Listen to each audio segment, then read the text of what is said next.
మధ్యాహ్న కాల సమయంలో ఒక ప్రాముఖ్యమైన అంశాన్ని మీ మధ్యకు తీసుకురావడానికి నేను సిద్ధపడ్డానని జ్ఞాపకం చేస్తున్నాను. 3 వచనాలు చదువుతాను. మీరు జీవితంలో వినటువంటి సత్యాలు ఈవేళ చెప్తాను. నేను చాలా ప్రార్థన చేశాను మీకు ఈ సంగతులు చెప్పాలని. ఈ 3 రోజులు కూడా సంఘమును గురించి మాట్లాడతాం. మన సంఘాలు వాక్యపు వెలుగులో ఎలాగున్నాయో మనం పరిశీలించుకోవాలని కూడా నేను ప్రభువు పేట జ్ఞాపకం చేస్తున్నాను. 3 వచనాలు చదువుతాను, దయచేసి చూడండి. మొట్టమొదటిగా న్యాయాధిపతుల గ్రంథానికి తిప్పండి. న్యాయాధిపతుల గ్రంథంలో 2వ అధ్యాయంలో, న్యాయాధిపతుల గ్రంథం 2వ అధ్యాయంలో ఒక మాట మనం చదువుతాం. ఆ మాటను మనం ముందుగా చదువుతాం కనుక అక్కడక్కడ కొన్ని వచనాలు మనం అలా చదువుకుని ఒక గంట సేపు దేవుని వాక్యాన్ని మనం ధ్యానం చేయడానికి ప్రయత్నం చేద్దాం.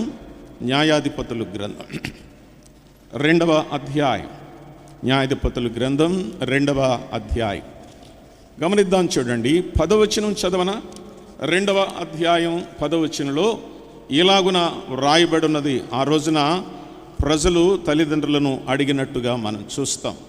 2వ అధ్యాయం 10వ వచనంలో, ఆ తరము వారందరూ తమ పితరుల యుద్ధకు చేర్చబడి వారి తరువాత యెహోవానైనను ఆయన ఇశ్రాయేలు కొరకు చేసిన కార్యములనైనను ఎరుగని తరం ఒకటి పుట్టగా.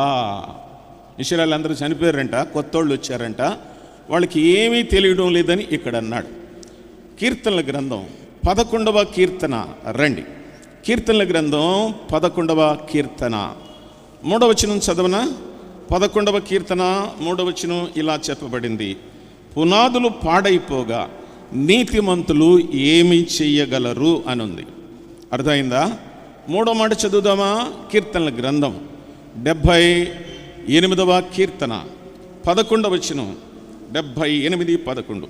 ఆయన క్రియలను ఆయన వారికి చూపిన తన ఆశ్చర్యకార్యములను వారు మరిచిపోయిరి. చాలు, ఇంకా చాలా చదవాలి, కానీ ఇవన్నీ చదివితే సమయం అవుతుంది కనుక నేను పాఠంలోకి రావడానికి ప్రయత్నం చేస్తున్నాను. ప్రార్థన చేసుకుందాం.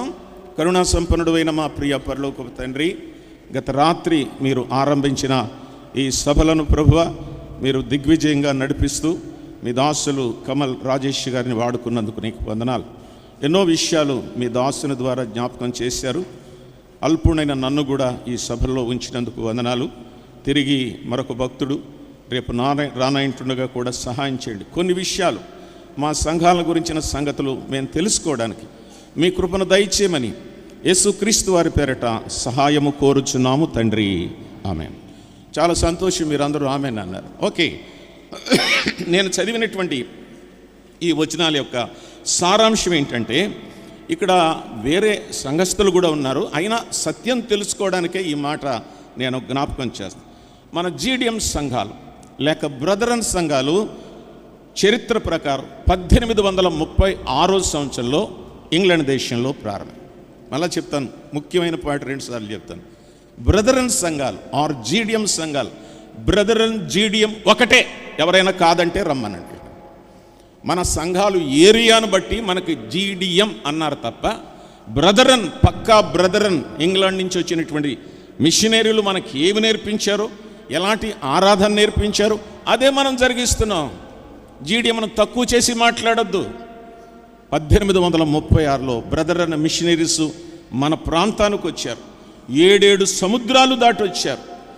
50,000 కిలోమీటర్లు దాటి వచ్చారు మన భారతదేశానికి రావడం. ఎంత ప్రేమ వాళ్ళకి, ఎంత దయగలిగినటువంటి వాళ్ళు.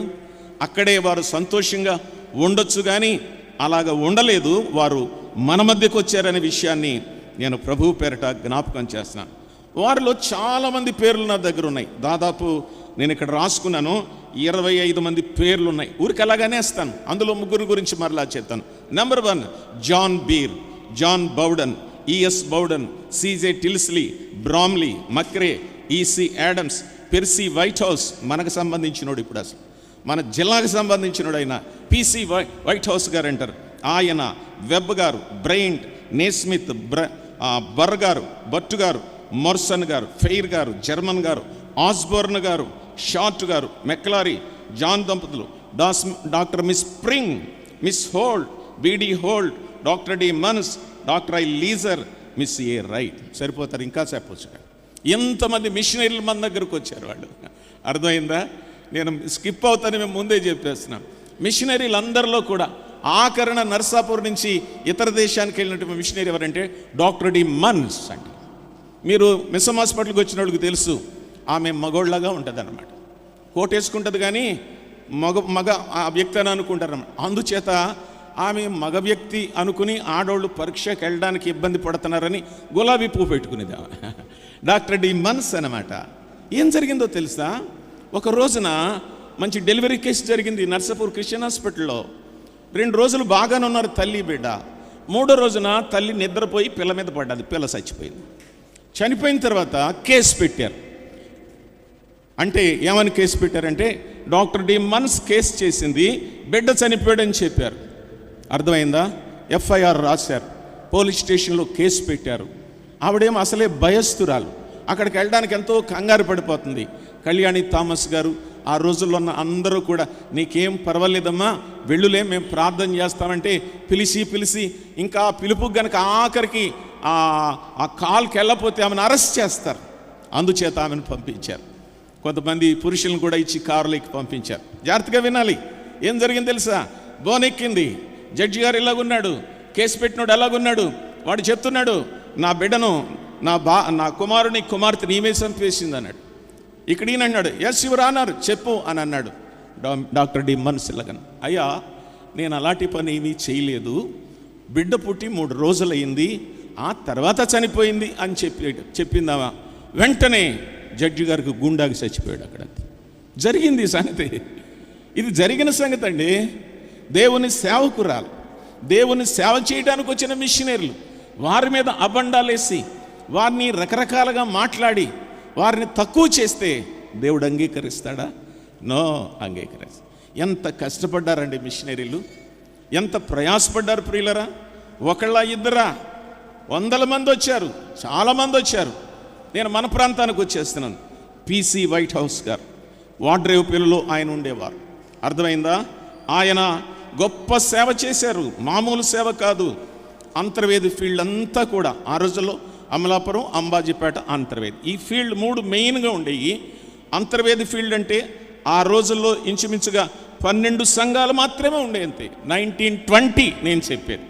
1920వ సంవత్సరంలో మన 3 ప్రాంతాల్లో కలిపి 12 సంఘాలు ఉండేవి. దేవుడు ఎంత గొప్ప చేశాడంటే ఇప్పుడు దాదాపుగా చాలా ఎక్కువగా ఉన్నాయి. మొత్తం మీద బ్రదరన్ లేక జీడిఎం సంఘాలు 430 ఉన్నాయి ఈరోజు. దేవుడు వారు చేసిన సేవ విధానాన్ని విని విస్తృతపరిచి అభివృద్ధి చేశారనే విషయాన్ని నేను ప్రభువుపేట జ్ఞాపకం చేస్తున్నాను. పిసి వైట్ హౌస్ గారు వాడ్రేవ్ పిల్లలో ఉండి ఎక్కడో విశాఖపట్నంలో ఉన్న కాట్రు సామ్యూయలు గారిని మన ప్రాంతానికి నడిపించి ఏమన్నాడో తెలుసా? శామ్యూయల్ గారు, మీరు నగరం నుండి రాజోలు అవతల వరకు మీరు చూసుకోండి అని చెప్పి యువతల కేపీ లాజర్ గారికి అప్పగించాడు. తెలుసా మీకు అసలు ఈ సంగతి? మాకు ఏం వద్దండి, మాకు ఏం వద్దంటాడు. కేపీ లాజర్ గారు చాలా గొప్ప, ఆయన పెద్ద జయమునుడు, గమనించండి. ఆయనకు అప్పగించి ఈ సంఘాలు మీరు చూసుకోండి, ఈ సంఘాలు మీరు చూసుకోండి, బాప్తిస్తాలు ఇవ్వండి, తర్వాత సువార్త ప్రకటించండి, మీరు చేయండి అని ఈయన ఈ ప్రకారం ఎలాగున ఏర్పాటు చేసినటువంటి గొప్ప దైవజనుడు పిసి వైట్ హౌస్. 1965వ సంవత్సరంలో ఆయన చనిపోయాడు. నిన్నో మొన్న పిసి వైట్ హౌస్ మీటింగ్లు జరిగాయి. ఎంతమంది ఉన్నారు? ఏకంగా చాంతాడున్నారు. మారు మనసు లేనోడు కూడా అక్కడే ఉన్నాడు, రక్షణ లేనోళ్ళు కూడా ఉన్నారు. సంఘాలు పాడైపోయాయి, నాశనం చేసేసారు ఇప్పుడు వచ్చిన వాళ్ళు. నేను అందుకే చెప్పాను, యేసు క్రీస్తుని ఎరుగని మరొక తరం ఈ తరం. మన సంఘాలు ఏంటో తెలియదు, వాక్యం ఏంటో తెలియదు, సత్యం ఏంటో తెలియదు, క్రమం ఏంటో తెలియదు.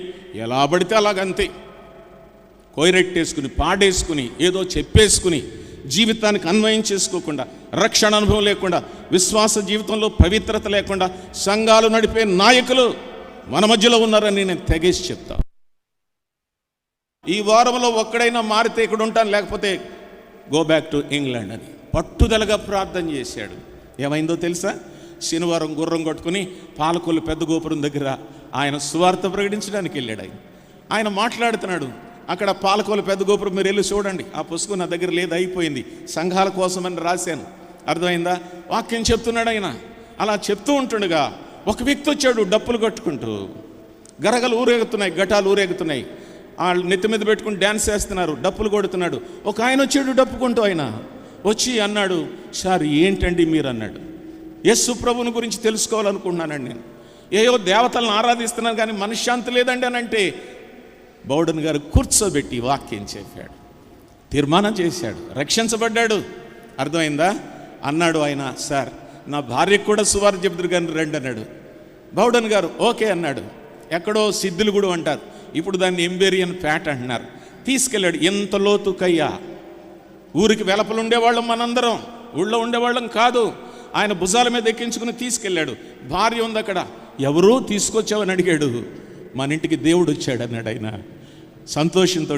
ఏం చేస్తాడు దేవుడు అంటే, మనకు పరలోకాన్ని ఇస్తాడని చెప్పి కూర్చోబెట్టి ఆయన ఆమెకు కూడా సువార్త చెప్పాడు. ఇద్దరూ రక్షించబడ్డారు. 1942లో పాలకొల్లో పెద్ద కాలువలో ఆయన ఇద్దరికి బాప్తీసం ఇచ్చాడు. ఇది మన చరిత్ర. ఇంటికి వచ్చేసాడు సంతోషంతో. భార్య ఇలా చెప్పింది, ఎదురొచ్చింది. మిషన్ హై స్కూల్ గ్రౌండ్లో పడగొట్టేశారు ఆ బిల్డింగ్లన్నీ. అర్థమైందా?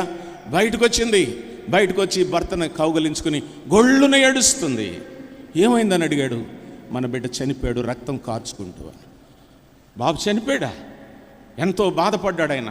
భార్యను ఓదారుస్తూ ఇలాగన్నాడు, అమ్మా మన కడుపును పుట్టిన బిడ్డ చనిపోయాడు కానీ దేవుడు మనకు మొట్టమొదటిగా ఒక ఆత్మీయ బిడ్డను ఇచ్చాడన్నాడు. అతని పేరే మార్లపూడి ఎంబేర్ మన్నార్, మా ముత్తాత ఆయన. అర్థమైందా? జ్ఞాపకం చేస్తున్నాను. ఎక్కడ వైజాగ్ మొదలుకొని శ్రీకాకుళం, ఇంకా పైనుంచి మొదలుకొని మద్రాసు వరకు రక్షించబడిన జీడిఎం సంఘాల మొట్టమొదటి పొలం మార్లపూడి ఎంబేర్ మన్నార్. ఎంత గొప్ప సంగతి. పిల్లల్ని ఇక్కడ పోగొట్టుకున్నారు వాళ్ళు, మిషనరీలు అండి. అలా చేశారు. బోటు మీద అక్కడే వంట చేసుకుని కాలువల చుట్టూ వెళ్ళి ఆ పక్కన పల్లెటూళ్ళకి నడిచెళ్ళి దేవుని వాక్యం బోధించినటువంటి గొప్ప దైవజనులని నేను జ్ఞాపకం చేస్తున్నాను. ఈ సమయంలో లీజరమ్మ గారిని, రైటమ్మ గారిని కూడా మనం మర్చిపోకూడదు. మహాతల్లులు ఎంత త్యాగం చేశారండి. ముందు నర్సాపూర్లో ఉండేవారు, వారు తర్వాత ఇక్కడికి వచ్చారు, ఈ ప్రాంతానికి వచ్చారు. ఎంత అమ్మగారుల హాస్పిటల్ అంటే ఈస్ట్ గోదావరి అంతా కూడా ముక్కును వేలేసుకుని ఎంతోమంది సాక్ష్యాలు ఇచ్చారనే విషయాన్ని నేను ప్రభువు పేరట జ్ఞాపకం చేస్తున్నా. అంచేత ప్రియమైన దేవుని బిడ్డలారా, this is our GDM history. ఈ సంగతి మనకు తెలియాలి, దీని గురించి మనం చదవాలి. ఈనాటి యవనస్తులు నేర్చుకోవాలి ఈ సంగతి. దేవుని యొక్క విధానం ఎంత గొప్పదో అది పాటలు మీరు. అంతసేపా? నేను సౌత్లో తిరుగుతాను, అనంతపురం, కర్నూలు, నెల్లూరు, ప్రకాశం, 4 పాటలు పాడతారు. మా పాడితే అరగంట పాడతారు అంతే. పొద్దున్న 3 ప్రసంగాలు ఉంటాయి. 9:30కు మొదలెడతారు, 10ంటికి అయిపోద్ది. 10 to 11, 11 to 12, 12 to 1 గంట 3 సందేశాలు ఉంటాయి. భోజనాలు పెడతారు, మళ్ళీ 2:30 కూడుకుంటారు. మధ్యాహ్నం 2 ఉంటాయి, రాత్రి 2 ఉంటాయి. వాక్యానికి ప్రధానమైన పేటేసిన సంఘాలు. అందుకే ఈ పక్కకు వచ్చి కాలు రెగరేస్తున్నారు. మనకు 2 కోటాలు 2 ప్రసంగాలు అంటే తలబాధ వచ్చేసి అమృతాంజనం రాసేసుకుని, బాబోయ్ ఎప్పుడు వదులుతాడో ఈ పరికమాల్లోడు, వదిలిలాగా ఎక్కడ కనపడడం లేదు. వాక్యం అంటే రుచి లేదు, అసలు వాక్యంలో ఉన్న సారాంశం మనం గ్రహించడం లేదు. దేవుని బిడ్డలారా, నేను వేదంతో చెప్తున్నాను, ఎవ్వరూ చెప్పరు మీకు ఈ సంగతులు. చరిత్ర చదివి అందులో ఏ రోజున ఏం జరిగిందో ఇలాంటి సంగతులన్నీ మనం తెలుసుకోవాల్సిన అవసరత చాలా ప్రాముఖ్యమైనది. మన ప్రాంతానికి మొట్టమొదట జార్జ్ ముల్లర్ వంశీయులు వచ్చారు. సర్ ఆర్థర్ కాటన్ వచ్చాడు, గ్రోవ్స్ గారు వచ్చాడు, యాంథోనీ నోరిస్ గ్రోవ్స్, ఇలాంటి మహామహాలు వచ్చారండి. మన దగ్గర ఉన్న మిషనరీలే కాదు, వీళ్ళకంటే చాలా బలమైనటువంటి వాళ్ళు అనేక మంది వచ్చారు. గొప్ప గొప్ప సంగతులు చేశారు. వాళ్ళు ఇంచుమించుగా 87 సంవత్సరాల క్రితం చరిత్ర నేను చెప్తున్నాను. మీరు కావాలంటే జీవన్జ్యోతి ప్రెస్కి వచ్చి గొప్ప సాక్షి సమూహం అనే పుస్తకం కొనుక్కోండి. అది ప్రారంభంలో 30 రూపాయలు, ఇప్పుడు 500 అయింది. అది మన చరిత్ర ఏంటి, మన ఊరిలో ఎలా సంఘం ఆరంభించబడింది, ప్రారంభంలో ఎంతమంది ఉన్నారు, ఇప్పుడు ఎంతమంది వచ్చారు, ఇప్పుడు సంగతి లేకపోయినా పూర్వకాల చరిత్ర చాలా మనం చూస్తాం. ప్రియులరా, ఎంత గొప్ప సంగతి. వేల వేల మైళ్ళు ప్రయాణం చేసి 7 నదులు దాటి, సముద్రాలు దాటి వాక్యం మోసుకొచ్చినటువంటి మన మిషనరీలను మనం జ్ఞాపకం చేసుకోకపోతే మనంత దౌర్భాగ్యం ఇంకెవరు లేదు. PC వైట్ హౌస్ గారి ద్వారానే మన 3 తూముల దగ్గర ఉన్న సోదరులు సెంటినరీ ఆ జీడియం చర్చ్ అక్కడ ఆరంభం, అందులోంచి మీరు ఇక్కడికి వచ్చారు. ఎన్నెన్ని సంఘాలు, ఎంత అభివృద్ధి, ఎంత దీవెన. అంతకుముందు మన పరిస్థితి ఏంటి? కొబ్బరాకులు ఇళ్ళు మని, అర్థమైందా? మట్టి ఇళ్ళు, కింద పడుకునేవాళ్ళం. వర్షం వస్తే సూర్యుడు మన ఇంట్లోనే, చంద్రుడు మన ఇంట్లోనే. అమ్మకి 2 చీరలు ఉండేవి, అయ్యే ఉతుక్కోవడం, అయ్యే కట్టుకోవడం. నాన్నకి 2 జతలు ఉండేవి, అవే కూలి పని చేసుకుని 4 పని చేసుకుని. ఇప్పుడు అంతస్తుల మీద అంతస్తులు, ఇన్ని బిల్డింగులు కట్టుకున్నాం, ఇంత సంపాదించాం. మన పిల్లలు ఇశ్రాయిల్లో ఉన్నారు, ఇతర దేశాల్లో ఉన్నారు. ఎక్కడిది దీవెన, ఎక్కడిది అభివృద్ధి, ఎక్కడిది ఆశీర్వాదం? జ్ఞాపకం చేసుకోండి. దేవునికి భయపడి మర్యాదగా బ్రతకండి, విశ్వాసంతో బ్రతకండి, దేవుణ్ణి ప్రేమించండి. నాకు భయపడివాడు ఎక్కడా అని అడిగాడు ఆయన. దేవుని భయం లేనటువంటి జనాంగం, క్రీస్తుని ఎరగనటువంటి, చరిత్ర ఎరగనటువంటి మరొక తరం మన మధ్యకు వచ్చిందని చెప్పి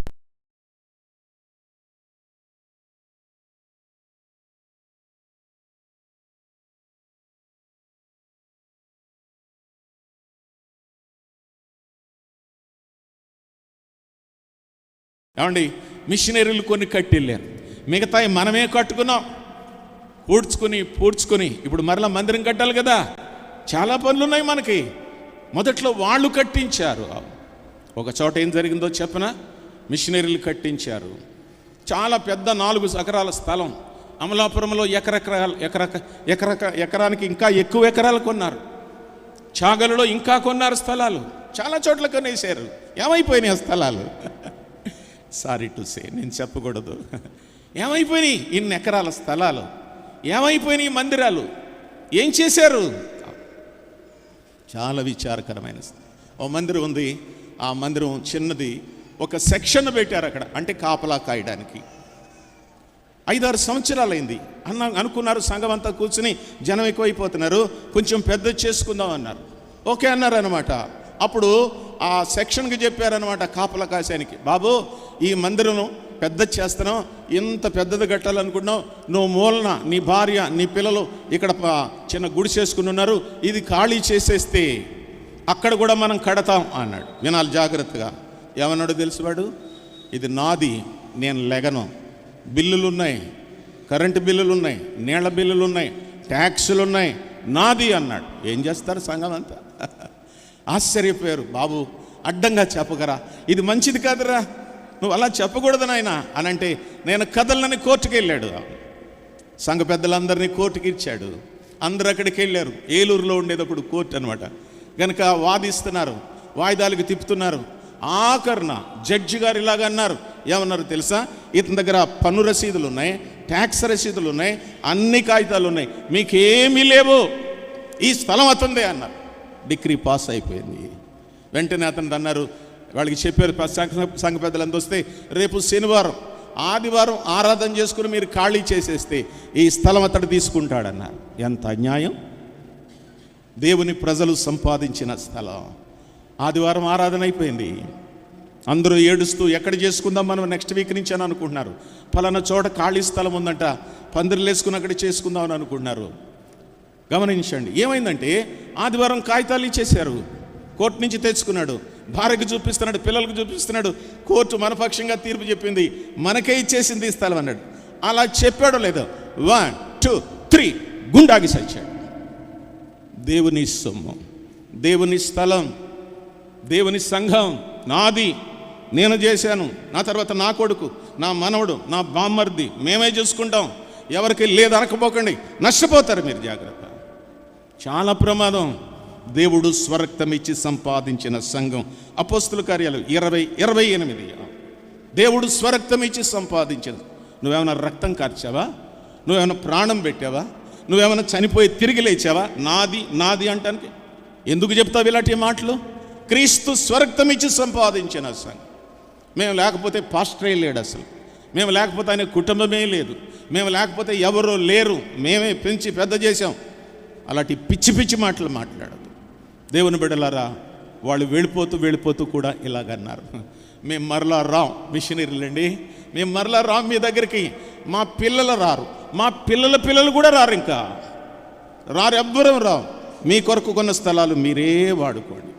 యోగ్యులు ఉండాలి, తాగుబోతుళ్ళు, వ్యభిచారులు, చుట్టపీకలు తాగేవాళ్ళు, సెటిల్మెంట్లు చేసేవాళ్ళు సంఘాల్లో ఉండకూడదు. చెప్పారు వాళ్ళు, మీ సంఘంలో యోగ్యులు ఎవరో వాళ్ళు పరిపాలన చేసుకోండి, మేము రాం, మా పిల్లలు రాం, మా మనవలు కూడా రారు, ఇది మీకే ఇచ్చేసాం. ఎంత ప్రేమ! ఈ రోజున మన సంఘాల్లో అధికారులు ఎవరు? మందుబాబులు, త్రాగుబోతులు, చుట్టపీకులు, కొట్లాటలు, కోర్టు కేసులు. కాదా ఇది? నా కూడా రండి చూపెడతాను. 430 జీడిఎం సంఘాలలో 50% ఉంటారు గ్యారంటీగా. వాక్యం తెలియదు, రక్షణ లేదు, మారు మనసు లేదు, వయసు పెద్దదైంది, ప్రార్థన చేయలేడు, స్తోత్రాలు చెప్పలేడు. ఉన్నారా స్తోత్రాలు చెప్పేవాళ్ళు? ఎన్ని సంవత్సరాలైంది బాప్తిసం తీసుకొని? రక్షించబడి ఎన్ని సంవత్సరాలైంది? పౌరుషం ఉందా మనకు అసలు? ఇప్పటిదాకా బాప్తిసం తీసుకున్న ఈ సంఘం సంగతి మాట్లాడుతాను. ఒక్కసారి కూడా నువ్వు స్తోత్రాలు చెప్పకపోతే ఏమనాలి నిన్ను? అసలు మూగవాడివా? రాజకీయాలు మాట్లాడమంటే, ఇతర విషయాలు మాట్లాడమంటే గంటలు గంటలు మాట్లాడతావే, ఒక్కసారి కూడా స్తోత్రాలు చెప్పలేవా? ఇప్పటివరకు చెప్పలేదా? నిన్ను బిలీవర్ అని ఎలాగంటాం? విశ్వాసాన్ని ఎలా చెప్పాలి? నోళ్ళు మూసుకుపోయినాయి. ఆరాధనలో ఒక్క స్తుతి మాట చెప్పడానికి, దేవా మాకు అనుగ్రహించిన రక్షణకై స్తోత్రమని చెప్పడం కూడా చెప్పకుండా మౌనంగా కూర్చున్నవారు నేను శపించడం లేదు, కానీ చాలా ప్రమాదంలో ఉన్నారని జ్ఞాపకం చేస్తాను. ఇంత సేవ చేశారండి వాళ్ళు, ఇంత సేవ చేశారు. అవును, చిన్న విత్తనంగా ప్రారంభించబడిన ఈ జీడిఎం సంఘాల బ్రదర్ ఉద్యమాల యొక్క ఆ నీడ మహావృక్షాలుగా మారి 430, అక్కడక్కడ 450 అని కూడా చెప్తున్నారు. అయితే కావచ్చు కూడా అన్నమాట. మనకున్న గొప్ప సంతోషం ఏంటంటే, ఇంకో మాట కూడా నేను చెప్తాను, మన సంఘాలన్నీ కూడా ఏకఛత్రాధిపత్యంగా, యునానిమస్గా మన సంఘాలని మనమే పరిపాలించుకునేటువంటి ఒక రాజ్యాంగాన్ని వాళ్ళు ఇచ్చారు. నర్సాపురం నుంచి వచ్చి ఇక్కడ ఎవరో మీ మీద పెత్తనం చేయరు, సకినేటిపల్లి నుంచి ఇక్కడికి వచ్చి మీ మీద ఎవరో పెత్తనం చేయరు, ఇక్కడ వాళ్ళు ఇంకో చోటుకి వెళ్ళి పెత్తనం చేయరు. Every church is an autonomous. మన సంఘాన్ని మనమే భక్తితో భయంతో పరిపాలించుకోవడం. ఏదైనా తగు వస్తే వయసులో పెద్దోళ్ళ దగ్గరికి వెళ్ళి, ఇది ప్రాబ్లం సార్, మీరు ఎలా చేస్తారని చెప్పి తెలుసుకోవడం మాత్రమే కదా, ఇంకంతకు మించి ఏమీ కాదు.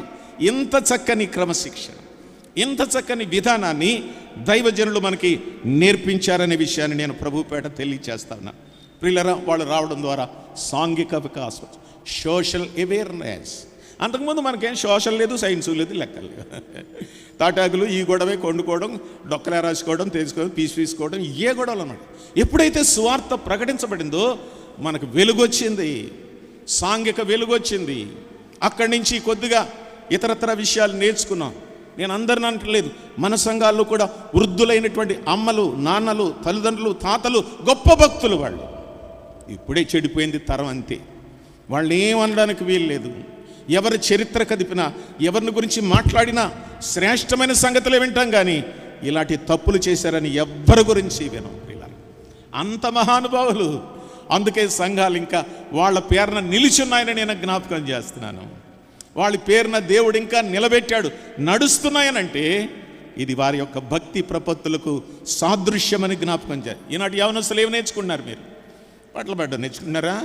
ఈయనా భక్తి నేర్చుకోరా? పరిశుద్ధత నేర్చుకోరా? బోధించడం నేర్చుకోరా? సువార్త ప్రకటించడం నేర్చుకోరా? మరి ఎప్పుడు నేర్చుకుంటారు? మేమందరం వెళ్ళిపోయిన తర్వాత మీకు ఎవరు చెప్తారు? 4 రోడ్ల వీధిలో నిలబడి సువార్త ప్రకటించడం అంటే చేత కదే. ఆదివారంలో స్తోత్రాలంటే ప్రార్థన చేస్తున్నారే, వాక్యం సరిగా అర్థం కాలేదే. 187 సంవత్సరాలైన ఇంతేనా? ఇంకా చాలా బాధగా ఉంటుంది ఈ సంగతులు. నేను ఇలా చెప్తున్నాను, సూచిస్తున్నాను. I'm not commanding. ఈ సంఘంలో, మీ సంఘాలలో, ఇక్కడున్న జీడిఎం పెద్దలారా నేను జ్ఞాపకం చేస్తున్నాను, ఎవరికైతే మీరు బాప్తిసం ఇస్తారో, బాప్తిసం తీసుకుని వచ్చిన రోజుని వారు దేవునికి స్తోత్రాలు చెప్పడం నేర్పించాలి. చెప్పాలి ఖచ్చితంగా. బాప్తిసం తీసేసుకుని 40-30 అయిపోయింది, ఇప్పటికి నోరు పెగలలేదు. ఏం భక్తి, ఏం లోకం! బాప్తిసం తీసుకున్న రోజుని ప్రభు బలలో ప్రవేశించే ముందు తల వంచి దేవుని స్తుతించి దేవునికి నమస్కారం చేసి ఆరాధించాల్సిన అవసరత ఎప్పుడు నేర్పిస్తాం? ఇంకా మేము వెళ్ళిపోయాక ఎవరు చెప్పరు, మీరు కూడా నేర్చుకోరంతే. ఆ తర్వాత సంఘాల రూపురేఖలు మారిపోతాయంతే. లేనిపోని సంగతులు వచ్చేస్తున్నాయి కొన్ని సంఘాల్లోకి. క్రమం తప్పాం. దేవుని యొక్క విధానాన్ని మనం, వాక్య క్రమం అంటే ఇష్టం లేదు ఇప్పుడు అసలు, అంతే. సత్యవాక్యాన్ని చెప్తే శత్రువులం అయిపోతాం. ఏదన్నా ఉన్నమాట ఇలా చేయకూడదు, ఇలా చేయాలంటే మనల్ని క్రిమినల్ చూసినట్టుగా చూస్తారు. పెద్ద వచ్చాడండి ఈయన చెప్పడానికి. ఆయన చెప్పి రమ్మన్నాడు, చెప్పి వెళ్తాం. మీరు వింటే బాగుపడతారు, లేకపోతే చస్తారు. వాక్య ప్రకారం జీవించకపోతే, క్రమం ప్రకారం బ్రతకపోతే, అలాగ సంఘాలు నడిపించకపోతే 1 సెంచరీ కాదు 100 సెంచరీలు కొట్టినా ఏం ప్రయోజనం లేదు. ఇందాక కమల్ రాజేష్ చెప్పాడు, ఎక్కడ పరలోకానికి వెళ్ళడానికి రాడు. ఇందాక లిస్టు చదివి నాకు కూడా భయం వేసింది. నిజమే కదా. ఇవన్నీ లేకుండానే పెద్దలమైపోయి, పరిచారకులమైపోయి, నాయకులమైపోయి నేను ఇష్టానుసారంగా నడిపిస్తున్నాం. ఆ వచనాలు ఆయన క్లారిఫై చేస్తూ ఉంటే గుండెలు దడదడలాడిపోయినాయి. అవును, ఇది వాస్తవం. ఇది మాకు చెప్పలేదు మా పెద్దోళ్ళు, ఎవరో ఒకరి ద్వారా దేవుడు మనకి తెలియచేస్తూ ఉన్నాడు అనేటువంటి విషయం ఇప్పుడు మనకి ఎరుక చేయబడింది. అవును దేవుని బిడ్డలారా, అవును దేవుని యొక్క వాక్యం విస్తరించడం ద్వారా, సంఘాలు అభివృద్ధి చెందడం ద్వారా ఏం జరిగింది తెలుసా? మనందరం కూడా నూతన సృష్టిగా చేయబడ్డాం. ఏం చెప్పారు మిషనరీలు? 4 ముక్కలు చెప్పారు. చాలా చెప్పారు, అన్నీ చెప్పలేను నేను. కొన్ని మాటలు చెప్పినా వారు ఇలా చెప్పారు. ఏం చెప్పారు తెలుసా? ఇలాగన్నారు వాళ్ళు, వాక్యము లోకానికి వచ్చింది శరీరావతారుగా అన్నాడు. మనకు తెలుసు కదా, యోహాను సువార్త 1వ అధ్యాయం 14వ వచనంలో ఆ వాక్యము శరీరధారి కృపా సత్య సంపన్నుడుగా మన మధ్య నివసించాను. ఇది నమ్మాలని చెప్పారు. అంతే. వాక్యమే వాక్యమే వాక్యమే. ఎప్పుడైనా అవసరమైనప్పుడు ఊరికే నిద్రపోకుండా ఏమైనా చెప్తాంలే, అవి ముఖ్యం కాదు. వాక్యము శరీరధారి రక్షకుడుగా భూలోకానికి వచ్చింది. అది ఫస్ట్ పాయింట్ వాళ్ళు చెప్పింది. ఏం చెప్పలేదు. రెండో సంగతి, పాపిని పాపా నుండి శుద్ధీకరించు క్రీస్తు యేసు యొక్క ప్రశస్త రక్తాన్ని గురించి మాట్లాడారు. ఉన్నారు అలాగ మాట్లాడేవాళ్ళు ఇప్పుడు? ప్రభు రక్తాన్ని గురించి మాట్లాడాడు. ఒకటి పాపుల కొరకు యేసు వచ్చాడని, రెండవ సంగతి క్రీస్తు యొక్క రక్తం ద్వారా మన పాపములకు ప్రాయశ్చిత్తం కలిగిందని చెప్పారు. మూడో సంగతి చెప్పిన, దాని ద్వారా మనము దేవుని మహిమలోకి చేరాం. మనలందరితో కూడా జాగ్రత్తగా వినాలి, ఎల్లప్పుడూ ఉండడానికి దేవుడు పరిశుద్ధాత్ముడిని మనకి ఇచ్చాడు. అది పరిశుద్ధాత్ముడు మాకు ఇచ్చాడు. నేను మీటింగ్ల నుంచి వచ్చాను. మీటింగ్లు అయిన తర్వాత క్వశ్చన్ ఎయిర్ ఉంటుంది, పిల్లలు ప్రశ్నిస్తారు. ఎవరో రాశారు, అంకుల్ మనం తండ్రి అయిన దేవునికి ప్రార్థన చేస్తున్నాం, యేసుక్రీస్తు ప్రభుకి ప్రార్థన చేస్తున్నాం, మన సంఘాలలో పరిశుద్ధాత్మకు ఎందుకు ప్రార్థన చేయరు అని అడిగాడు. భలే ప్రశ్న. పెద్దలకే అర్థం కాలేదు ఇప్పటికీ. తండ్రి అయిన దేవునికి ప్రార్థన చేయాలని బైబిల్ చెప్పింది, కుమారుడైన యేసుక్రీస్తు కూడా ప్రార్థన చేయాలని ప్రభువు చెప్పాడు. పరిశుద్ధాత్ముడు మనకు ప్రార్థన నేర్పిస్తాడు, ఆయనకు చేయక్కర్లా. రోమా 8:26. అటువలే ఆత్మయో మన బలహీనతను చూచి ఎలాగున యుక్తంగా ప్రార్థన చేయవలో మనకు తెలియదు కనుక ఆయన మనపక్షంగా విజ్ఞాపన చేస్తున్నాడు. కొంతమందిని సంఘాల్లో ప్రార్థన చేయమంటే లేవగానే ఇలాగంటున్నారు, స్తోత్రం స్తోత్రం స్తోత్రం స్తోత్రం అని. ఏంటిది? నాకు అర్థం కాలేదు అసలు. ఎవరు నేర్పించారు మీరు? ఎక్కడ నేర్చుకున్నారు మీరు? ఇది ప్రార్థన మొదలట కనుక స్తోత్రం స్తోత్రం స్తోత్రం. ఎంత సిగ్గి మాటలా మాట్లాడడం. మీరు ఎక్కడో కాపీ కొట్టారు ఇది. అసలు మీరు బైబిల్ చదవడం లేదు. అలాగే ఎవరో చేయరు. కలెక్టర్ గారి దగ్గరికి వెళ్ళి దండం దండం దండం అంటే ఏమంటాడు? వీడిని బయటికి ఇటు చేయండి అని. అలాగంటారా? మన ప్రభువుకి ఎన్ని పేర్లు ఉన్నాయి? పరిశుద్ధుడైన తండ్రి, అత్యున్నతుడైన తండ్రి, లోకరక్షకుడా, మహోన్నతుడా, ఆశ్రయదుర్గమా, కొండ, కోట, కేడమ, ఇవన్నీ వదిలేసి ఎంగిలి మాటలు నేర్చుకుని తోత్రం తోత్రం తోత్రం. అది ఇంకెక్కువసార్లు మాట్లాడితే బూతు కూడా అయిపోతుంది. ఎందుకు అలాంటి ఎందుకు నేర్చుకుంటారు మీరు? ఆయన ఎలా ప్రార్థన చేయాలో తెలుసుకోవడం మాని అర్థం కాలేదు. ఇంకనకండి అలాగే ఎప్పుడు కూడా పరిశుద్ధుడైన తండ్రి, మహాగణుడైన తండ్రి, మహోన్నతుడైన తండ్రి, ఆశ్చర్యకరుడు, ఆలోచనకర్త, బలవంతుడు, బోళ్ళన్నీ ఉన్నాయి ఆయన గురించి మాట్లాడి. ఇవన్నీ మానేసి ఏంటి స్తోత్రం స్తోత్రం ఏంటి? ఇంకెప్పుడు నేర్చుకుంటాం? ఇంకెంతకాలం కావాలి ప్రార్థన చేయడం కూడా చేత కాకోకుండా? నేను వేదంతో మాట్లాడుతున్నాను, మిమ్మల్ని చిన్నబుచ్చాలని కాదు. మన సంఘాలు మనం బాగు చేసుకోకపోతే ఎవరు నేర్పిస్తారు వీటికి? ఎప్పుడు మనం అనుకరణలోకి వస్తాం? చాలా జాగ్రత్త. వాక్యాన్ని క్రమంగా పరిశీలించడం, జాగ్రత్తగా వీటిని మనం పరిశీలించడం ద్వారా, ఈ వాక్యం రావడం ద్వారా మీరు మీ శరీరాలు ఉప్పొంగుతాయి లేదో నాకు తెలియదు, కానీ నాకు ఉప్పొంగిపోతాయి. కోనసీమ అందం. ఈ అందం ఎక్కడదండి? సువార్త ప్రకటించబడడం ద్వారానే ఈ ప్రాంతానికి అందం వచ్చింది. కోనసీమ అందం. అంతర్వేద మొదలుకొని ప్రియులారా గమనించండి, ఇంచుమించుగా ఆ చివరి దాకా కూడా ఈ ప్రకృతి అందాలు, ఆ సముద్రాల ఆ లోయల లేకపోతే ఆ ఏరుల అందాలు చూస్తున్నప్పుడు ప్రభుని స్తుతిస్తాం. ప్రభువా, ఇంత గొప్ప సృష్టి చేశావు. సువార్త ఎక్కడ ప్రకటించబడుతుందో అక్కడ సస్యశ్యామలంగా ఉంటుంది. అంతే. మీరు పాకిస్తాన్కి వెళ్ళండి, ఆడోళ్ళు బయటికి రానివ్వరు, ముసుకేసుకునే ఉండాలి, హీల్స్ జోడేసుకోకూడదు, వార్తాపత్రిక చదవకూడదు, న్యూస్ పేపర్ చదవకూడదు, టీవీ చూడకూడదు. పాకిస్తాన్, ఆఫ్ఘనిస్తాన్ ఈ దేశాల చరిత్ర చూడండి. ఎందుకని? క్రీస్తు ప్రకటించబడలేదు, స్వేచ్ఛగా ఆయన ప్రకటించబడలేదు కనుక అక్కడ ఏమున్నాయంటే నిర్బంధాలు ఉన్నాయంతే. ఒక ఆడపిల్ల యవనస్తురాలు చదువుకుంటానంటే చదవడానికి వీలు లేదు. స్త్రీ అంటే వాళ్ళకి ఏంటో తెలుసా? వంటింటి యంత్రం అంతే, పిల్లలకనే యంత్రం అంతే, పిల్లలకంటూ వంట చేయటం అంతే. పుస్తకాలు చదవకూడదు, వార్తాపత్రికలు చదవకూడదు. అందుకే ఇప్పటికీ ఇంకా అక్కడ ఉన్న పరిస్థితులు ఏంటంటే దౌర్భాగ్యంగా కనబడుతున్నాయి, నీచంగా కనబడుతున్నాయి. క్రీస్తు ప్రకటించబడిన తోట స్వేచ్ఛ ఉంటుంది, ఆర్థిక స్వేచ్ఛ, గమనించండి, సాంఘిక స్వేచ్ఛ, నైతిక స్వేచ్ఛ. దేవుడు దాంతోపాటు దైవ సంబంధమైన భయభక్తులు ఇవన్నీ మనకు నేర్పిస్తాడని చెప్తున్నారు. మా తల్లిదండ్రులు పల్లెటూరులో టీచర్స్గా పనిచేశారు. చివరికి నర్సాపూర్ వచ్చారు, మేమున్నామని. నర్సాపూరే కానీ ఉద్యోగరీత్యా అక్కడ ఉన్నారు. ఏ ఊరిలో ఏ సంఘం ఉంటే ఆ సంఘాన్ని కాపాడేవాడు. లూథరన్ సంఘాలు, సిఎస్ఐ సంఘాలు, ఒక్కొక్క చోట పెంతుకోస్తు సంఘాలు ఉంటే ఇంకేం ఉండవు. అక్కడ వాళ్ళ దగ్గరికి వెళ్ళి వాక్యం చెప్పి మేము వెళ్ళేటప్పటికి ఆ ఊరిలో ఎలాగుండేదో తెలుసా? అందరూ కచ్చాలు వేసుకునేవారు అనమాట. అందరూ కచ్చాలు వేసుకునే ఆడవాళ్ళు అంతే. ఒక్క ఇంట్లో శుభ్రం లేదు, అసలు ఆరాధన అంటే తెలియదు, వాక్యం అంటే తెలియదు. ఏంటంటే మీటింగులు పెట్టి వాక్యం చెప్పి ప్రకటించి ప్రభువుని గురించి తెలియచేశాక అనేక మంది నమ్ముకున్నారు. మా తల్లిదండ్రులు పనిచేసినటువంటి కొన్ని పల్లెటూళ్ళలో ఇప్పుడు అమెరికాలో ఉన్నారు, కువైట్లో ఉన్నారు, బెహ్రీన్లో ఉన్నారు, మంచి ఇళ్ళు కట్టుకున్నారు. ఒకసారి వెళ్తా చూసి వెళ్దామని చెప్పి ఎండగండి, కండిగూడెం, ఉప్పులూరు, ఆరేడు అలాగ వెళ్దాం కారు అని అలాగే వెళ్ళాం. పెద్ద పెద్ద ఇళ్ళు ఉన్నాయన్నమాట. ఒక అక్క వచ్చి అంటుంది, అన్నయ్య, అమ్మ నాన్న మాకు నేర్పిన భక్తి అన్నయ్య, అంతకుముందు బట్టలు కట్టుకోవడం మాకు చేత కదన్నయ్య, వాళ్ళు వచ్చి వాక్యం చెప్పారన్నయ్య, ప్రభువును విశ్వసించామన్నయ్య, బాప్తీసాలు పొందామన్నయ్య. ఈ రోజున దేవుడు మమ్మల్ని ఇంత ఉన్నతమైన స్థితిలో ఉంచి ఎక్కడ క్రీస్తు ప్రకటించబడతాడో అక్కడ ప్రజలు చాలా సంతోషంగా ఉంటారు, ఆనందంగా ఉంటుంది. అక్కడ దేవుని ద్వారా, దేవుని సేవకుల ద్వారా దేవుడు మనకి ఇలాంటి వికాసాన్ని ఇచ్చాడనే విషయాన్ని నేను ప్రభువు పేట జ్ఞాపకం చేస్తాను. బ్యాప్టిస్ట్ వాళ్ళందరూ విలియం కేరీ అంటారు. విలియం కేరీ ఎంత పౌరుషం కలిగిన వాడు. బౌడన్ బీర్, విలియం బీర్, నరసాపురానికి వచ్చిన ఈ మహానుభావులు కూడా అంతకంటే శ్రేష్టమైన వారు. వాళ్ళు పంచుకున్నారంతే.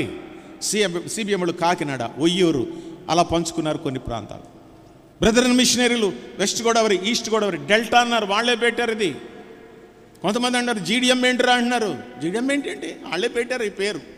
ఆ రోజుల్లో బ్రిటిష్ వాళ్ళు అడిగారు అనమాట. మన భారతదేశంలో ప్రభుత్వం అడిగింది 1947లో ఇలాగ అడిగారు, ఏంటి జీడిఎం అంటే ఏంటన్నారు. మిషనరీస్ ఓవర్ నైట్ షెట్టిపేటలో కూర్చొని గోదావరి డెల్టా మిషన్ అని పేరు పెట్టారు. సౌత్ వాళ్ళు మనల్ని ఏమన్నారంటే వాళ్ళు మిషన్ వాళ్ళు రా అన్నారు. బుర్ర పనిచేయక, బుర్ర అర్థం కాక, చరిత్ర తెలియక ఎక్కడి నుంచి వెళ్ళినోళ్ళే అక్కడికి వెళ్ళినోళ్ళే. అది మంద కాదురా, వాళ్ళు వేరురా. ఎందుకు అవుతుంది వేరు? అసలు మన దగ్గరకు వచ్చారు, సువార్త మనకు ప్రకటించబడింది. ఉభయ గోదావరి జిల్లాల తర్వాతే ప్రకాశం, కర్నూలు, నెల్లూరు, అనంతపురం, చిత్తూరు అక్కడికి వెళ్ళింది. మనకు సువార్త వచ్చి మళ్ళా చెప్తున్నాను 180 సంవత్సరాలైంది. ఆ ప్రాంతానికి సువార్త వెళ్ళి 80 సంవత్సరాలైంది. వాళ్ళకంటే మనం 100 సంవత్సరాలు సీనియర్స్. మొట్టమొదట మన ప్రాంతాల్లో ఎవరు రక్షించబడ్డారో తెలుసా? నర్సాపూర్ సంగతి చెప్పిన బ్రాహ్మణులు రక్షించబడ్డారు. బ్రాహ్మణులు రక్షించబడ్డారు. వలండర్ రేవ్ అంటారు, తెలుసా మీకు? వలందర్ రేవ్ అని మార్చేదాన్ని. అసలు సంగతి తెలుసా మీకు? గమనించండి. ఇంగ్లాండ్ దేశం నుంచి 7 సముద్రాలు దాటి మచిలీపట్నానికి వచ్చి ప్రార్థన చేస్తున్నారు మిషనరీలు. ప్రభువా, మేము ఎక్కడికి వెళ్ళాలంటే దేవుడు దారి చూపించాడు. అంతర్వేది వచ్చి లైట్ హౌస్ దగ్గర నుంచి నెమ్మదిగా నర్సాపురంలో గోదావరి దగ్గర అక్కడ ఆపారు. వాళ్ళు ఎక్కిన వాడ పేరు వలండర్. హలో, ఎక్కిన వాడ పేరు వలండర్. అందుకని ఆ రేవుకి వలండర్ రేవ్ అని పేరు పెట్టారు. తెలుగుదేశం వాళ్ళు ఎన్టీ రామారావు గారు ఉన్న టైంలో, చనిపోయిన కొత్తలో ఇలాగన్నారు, ఇది ఎన్టీఆర్ ఘాట్ అని పెడదామని మొదలెట్టారు. అక్కడే ఆ రేవే. వెంటనే ఊరంతా ఏకమయ్యారు. ఎన్టీఆర్ పేరు ఎందుకు పెడతాం? ఆడేమన్నా వచ్చాడు ఇక్కడికి చేశాడు అని చేశాడా? వలందర్ రేపిది. వాళ్ళు వచ్చిన ఓడ పేరు వలందర్. దేవుని మహాకృప చేత అలా నిలిచింది. అక్కడే మిస్ టిల్స్లీ హాస్టల్ పెట్టింది. మహాప్రార్థన పరు యోధురాలు. 206 మంది పిల్లలను పెంచింది. ఒక ఆడపిల్లని పెంచలేకపోతున్నాం, ఒక కూతురుని పెంచలేకపోతున్నాం, ఓ బుడ్డగాని పెంచలేకపోతున్నాం. మనం 200 మందిని పెంచి పెద్ద చేసింది. ప్రభువు దగ్గరికి వెళ్ళిపోయింది. నేను ఎందుకు చెప్తున్నానంటే ఇది మన చరిత్ర, మనకు తెలిసి ఉండాలి. ఇది మన చరిత్రని నేను ప్రభువు పేరిట జ్ఞాపకం చేస్తున్నాను. 187 సంవత్సరాలైంది సంఘాలు ఇక్కడికి వచ్చి. ఎంత ఔన్నత్యం అండి సంగతి. మీ ఇంటి పేరంటే మీకు ఎంత సంతోషం, మా ఇంటి పేరంటే నాకెంత సంతోషం. అర్థమైందా? టిల్స్లీ మిస్సమ్మ గారు ఆస్ట్రేలియా వెళుతున్నారట. హైదరాబాద్ వెళ్ళి శంషాబాద్ ఎయిర్పోర్ట్లో ఫ్లైట్ ఎక్కేసి ఆస్ట్రేలియాలో దిగారంట. మనోళ్ళే ఈస్ట్ గోదావరిలో వాళ్ళు కూడా దిగారంట. వాళ్ళు ముందు నడుస్తున్నారట, మిస్సమ్మ గారు వెనకాల నడుస్తున్నారట. వాళ్ళిద్దరు ఎలాగ అంటున్నారట, ఎరా బాయా ఎలాగుందరా మన ప్రయాణం అన్నారంట. అది మన భాష. వెంటనే మిస్సమ్మ గారు అన్నారు, మీరు ఈస్ట్ గోదావరి అని అడిగిందంటావా? మన భాష వేరు, మన పరిస్థితి వేరు. మనం అలా మాట్లాడుకుంటాం, ఎరా బాయా ఎరా మాయా ఇలా మాట్లాడుకుంటాం సాగదీసి. వెంటనే పెట్టేసిందంట. నేను ఎందుకు చెప్తున్నానంటే విక్టోరియా మహారాణి సింహాసనం ఎక్కే రోజులవి. ఆ రోజుల్లో సువార్త మనకు వచ్చేసింది. ఇప్పటికి 187 సంవత్సరాలు అయిపోయింది. దేవుని బిడ్డలారా, ఎంత గొప్ప ఔన్నత్యాన్ని ప్రభు మనకందరికీ అందించారని నేను ప్రభువు పేట జ్ఞాపకం చేస్తున్నాను. వలందర్ రేవులో మొట్టమొదట బ్రాహ్మణులు నమ్ముకున్నారు. తెలుసా? రోడ్లమ్మడ తిరుగుతున్నారు. అప్పటికి వాళ్ళకి వచ్చేటడికి చచ్చిపోయిన ఎండిపోయిన ఎముకలు ఉన్నాయంట. 1836లో సంగతి చెప్తున్నాను, 1842 సంగతి చెప్తున్నాను. 1842లో ఎండిపోయిన ఎముకలు రోడ్ల మీద కనపడ్డాయట. మిషనరీలు వచ్చి, మక్రీ గారు వచ్చి, ఆయన వైఫ్ వచ్చి నెమ్మదిగా వారిని తీసుకొచ్చి వారికి అన్నం పెట్టి వాళ్ళకి స్నానాలు చేయించి వాళ్ళకి వాక్యం నేర్పించి రక్షణలోకి నడిపించి. అసలు భారతదేశంలో మొట్టమొదటి నమ్ముకున్న వాళ్ళు ఎవరో తెలుసా? బ్రాహ్మిన్స్. భారతదేశానికి మొట్టమొదటి వచ్చిన మిషనరీ ఎవరు? తోమా. అర్థమైందా? తోమా వచ్చాడండి. ఆయన వచ్చాడనమాట. ఎన్నో సముద్రాలు, 12 మంది శిష్యుల్లో ఒకడు తెగించి భారతదేశానికి వచ్చాడు. ఆయన కర్ణాటక రాష్ట్రానికి వచ్చాడు, బెంగళూరు వైపుకి వచ్చాడు. అక్కడున్న వాళ్ళందరూ కూడా అప్పటికి ప్రభువుని ఎరగనటువంటి వారే. బ్రాహ్మణులు పొద్దున్నే ఆ నదిలోకి వెళ్ళి స్నానాలు చేసి నీళ్ళు ఎలాగేస్తున్నారంట. తోమా కూడా అక్కడికి వెళ్ళాడట.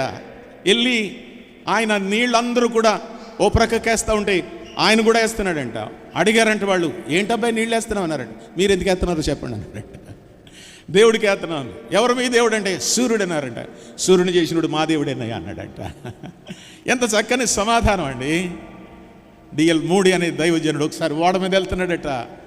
అందరూ వాళ్ళలో ఉన్నారట. 5,000 మంది ఉన్నారట వాళ్ళు. ఆయనకి ఎందుకో సరదా అనిపించిందంట. నెమ్మదిగా వాడి నుంచి బయటకు వచ్చి టెర్రస్ మీదకి ఎక్కాడట. నక్షత్రాలు కనబడుతున్నాయంట. కనబడుతుంటే పాటలు పాడడం మొదలుపెట్టాడంట. కింద నుంచి కొంతమంది వచ్చారంట. పిచ్చోడు ఎవడో పైకి వెళ్ళి పాటలు పాడుతున్నాడని. ఏంటి పాటలు పాడుతున్నాడంట? ఈ నక్షత్రాలన్నీ సృష్టించింది మా డాడీ అన్నాడంట. ఈ నక్షత్రాలన్నీ కలగజేసింది మా డాడీ అన్నాడంట. ప్రియులరా, అనేక మంది మారు మనసు పొందారు, అనేక మంది రక్షించబడ్డారు, అనేక మంది సత్యవాక్యం తెలుసుకున్నారు, క్రమమైన పద్ధతిని అలవర్చుకున్నారు. ఇందాక చదువుకున్నట్టుగా ప్రభువుని ఎరగని తరాలు వచ్చాయి. జాగ్రత్త. పెద్దల మాట తోసేసే వాళ్ళు వచ్చారు కొంతమంది. పాస్టర్ గారు మేము చెప్పినట్టు చేస్తారా, లేకపోతే మమ్మల్ని చేసుకోమంటారా అని అడిగేటువంటి బ్యాచ్లు వచ్చేసి. దేవుని బిడ్డలారా, యవనస్తులారా, దెబ్బతింటారు. జాగ్రత్త. ఒక దేవుని సేవకుడు ఆత్మపూర్ణుడై వాక్యాన్ని ఎందుకు చెప్తున్నాడు, ఏ విషయంలో మీకు చెప్తున్నాడో ఆ సంగతులు మీరు కనుక గ్రహించకపోయినట్లయితే ఇబ్బంది పాలవుతారు. చాలా ప్రమాదం. తర్వాత ఎలాగుంటాయో మాకు తెలియదు. ఇప్పటికే పిచ్చి హాస్పిటల్లాగా ఉన్నాయి కొన్ని సంఘాలు. అంతా మారిపోయింది పద్ధతి. అంతే. ఇందాక సోదరుడు చెప్పాడు, ఆరాధనలు అంటున్నారు, డ్యాన్సులు వేస్తున్నారు, నడలూపుతున్నారు, కాళ్ళు స్టెప్ వేస్తున్నారు, అర్థమైందా, చేతులు ఊపుతున్నారు, ఏమేమో చేస్తున్నారు ఇష్టాన్ని వచ్చినట్టుగా. మారిపోయింది. ఎక్కడో చూసి ఆ విషయాలు నేర్చుకుని మన క్రమాన్ని, మన ఇంటి పేరును, GDM is nothing but my house name, my surname. మీ ఇంటి పేరు మా ఇంటి పేరు అంతది, పెద్దోళ్ళు పెట్టారంతే. మన ఇంటి పేరు అంటే మనకు గౌరవం ఉండాలి. మన సంఘాలు మనం గౌరవించుకోవాలి. ఒకవేళ ఎక్కడన్నా దారి తప్పి దేవునికి వ్యతిరేకంగా బ్రతుకుతుంటే తిరిగి వాటన్నిటిని కూడా దారిలో పెట్టాలి. చాలామంది అడుగుతారు, జీడిఎం అంటే ఏంటి బ్రదర్ అంటే, తెలీదా బ్రదర్? ఆడవాళ్ళు నోరు మూసుకుంటారండి అక్కడ అన్నాడు. అంతేనా? ఆడవాళ్ళు నోరు మూసుకుంటారా? మూసుకోమని ప్రభువు చెప్పాడా? చెప్తే చెప్పినట్టు చేయాలి కదా. ఖచ్చితంగా స్త్రీ సంఘంలో మౌనం ఉండాలి. స్త్రీ సంఘం మౌనం అంటే మౌనమే. అంత దమ్ములుంటే బ్లేడ్ ఇటా ముక్క తీసేయాలి మీరే. ఎప్పుడోలాగా మనకు నచ్చినట్టుగా చేయడానికి ఇక్కడ వాక్యం అంగీకరించదు. పెద్దలు అంగీకరిస్తాం, ఏం చేస్తాం? మీ గోల పడలేక ఏదోడు ఏమైనా పోనండి బ్రదర్ అంటారు. ప్రభు ఒప్పుకుంటాడేంటి? ఎంతమంది నెత్తి మీద ముసుగులు ఉన్నాయి? ప్రశ్నే. ముసుగు తీసేస్తే ఏంటో మరి నాకు అర్థం కాదు. ముసుగు వేసుకోమంటే తప్పు, అర్థమైందా? మౌనంగా ఉండమంటే తప్పు. చాలా చాలా పొరపాట్లు కనపడుతున్నాయి. వాక్యం ఏం చెప్పిందో అది చెయ్యం మనం. మనుషులు ఏం చెప్పారో చేస్తాం. బొంబాయికి మీటింగ్స్కి వెళ్ళాను చాలా కాలం క్రితం. మా ఊరిలో ఇంకొక ఆయన కూడా బొంబాయి మీటింగ్లకు వచ్చి 3 days మీటింగ్స్ అయిపోయినాయి. 2023లో నోబుల్ నేను బొంబాయిలో ఉన్నాం వాక్యం చెప్పడానికి మన సంఘాల్లో. దేవుడు బలంగా వాడుకున్నాడు బాబు. నేను చాలా సంతోషించాను. అనేకమైన విద్యావేత్తల మధ్య, బాగా చదువుకున్న వారి మధ్య దేవుడు స్పెషల్గా వాడుకున్నాడు నోబుల్ని. I'm not flattering, this is true. వాక్యంలో పట్టుంటే, వాక్య క్రమశిక్షణ మనకు అర్థమైతే అలాగే ఉంటుంది. నేను బొంబాయి నుంచి వస్తున్నాను, మా ఊరు ఆయన ఇంకొక ఆయన వస్తున్నాడు. అక్కడ భార్యతో వచ్చాడు ఆయన, నేనేమో ఒంటరిగా ఉన్నాను. ఇద్దరం ఎదురు బెదురు కూర్చున్నాం. వందనాలు బ్రదర్ అన్నాడు. వందనాలు అన్న. మీరు వందనాలు అంటున్నారా, ప్రైజ్ ద లార్డ్ అంటున్నారా? ఓవర్ యాక్షన్ ఏం చేయకండి. బైబుల్ ఎక్కడా ప్రైజ్ ద లార్డ్ లేదు. మరి ఎందుకు ప్రైజ్ ద లార్డ్ అంటున్నారు? మీరు ఎక్కడో కాపీ కొట్టేస్తారంతే. మీరు ఒకరికొకడు వందనాలు చెప్పుకోండి అన్నాడు. చిన్నపిల్లలు కూడా ప్రైజ్ ద లార్డ్ అంటున్నారు. నన్ను అయ్యి బాబోయ్, వీళ్ళు కూడా అంటేసింది ఈ జబ్బు. ఇంకొకడు అన్నాడు మరణాత అన్నాడు. అదేంటిరా? అంతేనండి, 100 మరణాతలండి. ఎందుకో లేని చెప్పుకుని, దేవునికి ఇష్టం కానీ చెప్పుకుని గొప్ప చేసుకున్నాం మనం. మీ ఇద్దరు మాట్లాడుకున్నాం ట్రైన్లో. ఆయన ఇలాగ అడిగాడు నన్ను, బ్రదర్ జేడిఎం సంఘాలు చాలా మంచిదండి అన్నాడు. ఓకే అన్నాడు. మరైతే బ్రదర్, స్త్రీలు ఎందుకు మౌనంగా ఉండాలి మీ సంఘాలలో అని అడిగాడు. నేను ఇలా చెప్పాను, ప్రభు చెప్పాడు కనుక మౌనంగా ఉండాలన్నా. అర్థమైందా? అంటే అప్పుడు ఆయన ఇలాగ అన్నాడు, ఎటకారంగా మాట్లాడాడు. ఏంటి బ్రదర్ మీరు కూడా అలా చెప్తారు? మగోళ్ళని ఏమైనా ఎక్కువ రక్తం వేసి కడిగాడా? ఆడదాన్ని ఏమైనా తక్కువ రక్తం వేసి కడిగాడా? రక్తమే, రక్తం కూడా కాదు. మీరు ఎందుకు అలా పెడతారన్నాడు. బ్రదర్ తెలియకపోతే తెలుసుకోవాలి. 3 విషయాలు మీకు జ్ఞాపకం చేస్తున్నానని చెప్పాను. ఒకటి, గ్రేస్ ఆఫ్ గాడ్. ఇంగ్లీష్లో జీ అనే మాట ఉంది. గ్రేస్ ఆఫ్ గాడ్, దేవుని కృప అందరికీ సమానమే. పురుషుడని స్త్రీ అని భేదం లేదు. కృప చేత మీరందరూ రక్షించబడ్డారని చెప్పి. G stands for grace of God. G stands for glorious అన్నట్టు. దేవుడు మహిమ కలిగిన వాడు, అందులో మార్పే లేదంక. నిన్న నేడు నిరంతరము ఏకరీతిగా ఉన్నటువంటి వాడు. 3వది ఏం చెప్తానా అని ఎదురు చూస్తున్నాడు. ఇలా చెప్పాను, బ్రదర్ గవర్నమెంట్ ఆఫ్ గాడ్, దేవుని చట్టం అది. నువ్వెవరు తీసేయమని చెప్పడానికి? 3 జీలు చెప్పాను. Grace of God, glorious God, government of God. Government చట్టం అది, దేవుని యొక్క చట్టం. చట్టాన్ని అతిక్రమించడానికి నీకెవరు చెప్పారు? నువ్వెంత బిషప్ అయితే మాత్రం, నువ్వెంత రెవరెండ్ అయితే మాత్రం, నీకెంత వాక్యం తెలిస్తే మాత్రం చట్టాన్ని అతిక్రమిస్తావా? గవర్నమెంట్ ఆఫ్ గాడ్, దేవుని చట్టం చెప్పింది. ఇలా ఉండండి అని చెప్పిందంటే అలా ఉండడమే మన ప్రాముఖ్యమైన విధని చెప్పి నేను మరలా జ్ఞాపకం చేస్తున్నాను. నేను ముగిస్తాను, గమనించండి. ఇది మన చరిత్ర, ఇది మన చరిత్ర. మన చరిత్ర తెలియకోకుండా ఏం కేకలేస్తాం? అసలు ఏమి నేర్చుకుంటాం? మన తర్వాత వాళ్ళకి ఏమి నేర్పుతాం? నేను మొన్న వచ్చాను, చిన్న పిల్లలకు కూడా ముసుగు కట్టారు వాళ్ళు. I was shocked. చిన్న పిల్లలు కూడా కట్టారు. మీరంతా ముసుగులు వేసుకోలేదే? సాయంకాలం ముసుగులు వేసుకోవాలి. మీరంతా సాయంకాలం ముసుగులు వేసుకోవాలి. ఎవరు చెప్పారు మీకు? చిన్న పిల్లలకు ముసుగులు వేశారు. అప్పుడు నేను ఆశ్చర్యపోయాను. ఏంటి బ్రదర్ అంటే, అనేవాళ్ళు పెద్ద అయ్యాక మరిచిపోతారేమని చిన్నతనం నుంచి చిన్న స్కార్పు అందంగా ఉన్నది కడుతున్నాను.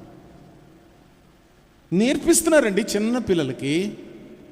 మనకి టీవీలో వాక్యం చెప్పే, క్షమించాలి నన్ను, ఒక్క ఆడత కూడా ముసుగేసుకోదు. మరి ఏంటో నాకు అర్థం కాదు. అడిగాను ఒకసారి, ఉండబట్టలేక పౌరుషం వచ్చి వాక్యం గద్దిస్తూ ఉంటే వెంటనే కింద స్క్రోలింగ్ నెంబర్కి ఫోన్ చేశాను. సిస్టర్ ముందు మీరు ముసుగేసుకోండి అన్నాను. నేను బ్రదర్ ఇది మందిరం కాదు కదండి. మందిరమైనా మందిరం కాకపోయినా ముసుగేసుకోవాలి మీరు వాక్యం చెప్పేటప్పుడు అన్నాను. మళ్ళీ రాలేదామా? రిలాక్స్ అవుతారో సంగతి చెప్తున్నాను. నేను మొగల్తూరు హై స్కూల్లో పనిచేశాను. జనాభా లెక్కలు రాస్తున్నాను. ఒక రోజున ఊరంతా లెక్కలు, జీవితం అంతా లెక్కలే మన రాతలే అనమాట. రాసి ఒక ఇంటికి వచ్చాం. పిల్లలు గబగబా అరుగు మీద అల్లరిగా ఎక్కుతున్నారు. ఇద్దరు కుర్రోళ్ళు 10th క్లాస్ నా స్టూడెంట్స్. అన్నాను. ఏంటి సార్ అని. అల్లరిగా ఉండకూడదురా, మౌనంగా ఉండాలి అని చెప్పన్నాను. వాడు పాపం నా మాట విన్నారు.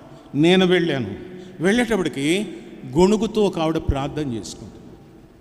నాకు అర్థం అయిపోయింది అది ప్రార్థన అని. నేను వెంటనే సైలెంట్గా వచ్చేసాను. ఆ పిల్లని తీసుకుని స్కూల్కి వచ్చేసాం. 2:05 భోజనం చేసాం. కాసేపు తలాలా పెట్టుకున్నాను, ఒక కునుకు లాగాను. మళ్ళీ 4ంటికి బయలుదేరాను. మరలా ఆ ఇంటికాడి నుంచే నేను ప్రారంభిస్తున్నాను.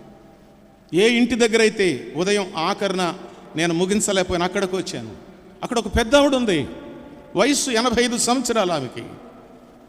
నేను అన్నాను, అమ్మ వందనాలు అన్నాను. వందనాలండి అందామా? చాలా సంతోషం. వందనాలు అన్న తర్వాత ఇందాక 1 గంట ప్రాంతంలో వచ్చానమ్మా అంటే, మీరు ప్రార్థన చేసుకున్నట్టున్నారమ్మా అన్నాను. అవును బాబు అంది. నేను ఖచ్చితంగా ప్రతిరోజు 12 నుంచి 1 గంట 1:30 వరకు ప్రార్థన చేసుకుంటాను బాబు అంది. I was so happy. నాకెంత సంతోషం అయిపోయిందో. అలా ప్రార్థించే తల్లులు ఉన్నారు ఇంకా కొంతమంది, లేరని నేను. ఆ తర్వాత బైబిల్ చదువుకుంటుంది. చిన్న నేల పెట్టేసుకుంది, కొంచెం ఎత్తుపీట మీదేమో బైబిల్ పెట్టుకుంది, ముసుగేసుకొని చదువుతుంది. ముసుగేసుకొని చదువుతుంది బైబిల్ చదివినప్పుడు. మా అమ్మను మేము కళ్ళారా చూసాం. ప్రార్థన అంటే చాలు ముసుగేసుకుంటుంది అంతే. ముసుగు అది దేవుని గౌరవం అండి. అది అర్థమైందా?